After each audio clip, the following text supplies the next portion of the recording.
ദൈവ തിരുനാമം മഹത്വപ്പെടുമാറാവട്ടെ. എല്ലാവർക്കും സന്തോഷമാണോ? ഇന്ന് വലിയ നോമ്പിൻ്റെ 30-ാം പ്രഭാതമാണ്. 2025 ഈ നോമ്പിൻ്റെ മൂർധന്യാവസ്ഥയിലേക്ക് നമ്മൾ എത്തി വന്നിരിക്കുകയാണ്.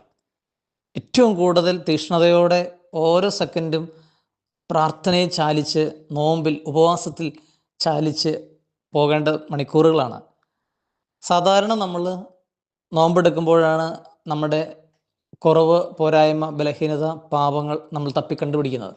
അപ്പോൾ പാപം എന്താണെന്നുള്ളതിനെ കുറിച്ചുള്ള ഒരു അന്വേഷണം നടത്തി വരുമ്പോൾ 1 യോഹന്നാൻ 3:4 ഒരു വചനം ഇങ്ങനെ കിടപ്പുണ്ട്: പാപം ചെയ്യുന്നവൻ നിയമം ലംഘിക്കുന്നു. നിയമം എന്ന് പറഞ്ഞാൽ എന്താണ്? വചനമാണ്.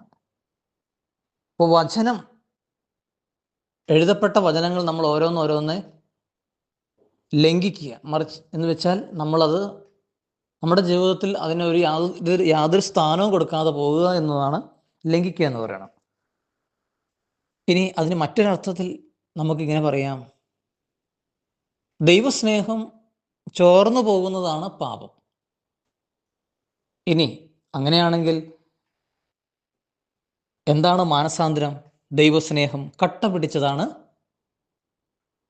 മാനസാന്തരം. അത് നമ്മൾ കാണുന്നത് കാൽവരി കുരിശിലാണ്. ദൈവസ്നേഹം കട്ട പിടിച്ച്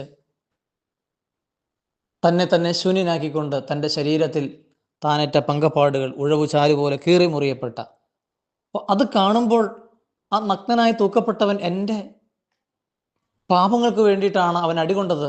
അവൻ്റെ പരിശുദ്ധമായ ശരീരം എനിക്ക് തന്നിട്ട് എൻ്റെ അശുദ്ധമായ ശരീരം ഏറ്റെടുത്തതാണ് എന്നുള്ള തിരിച്ചറിവ്.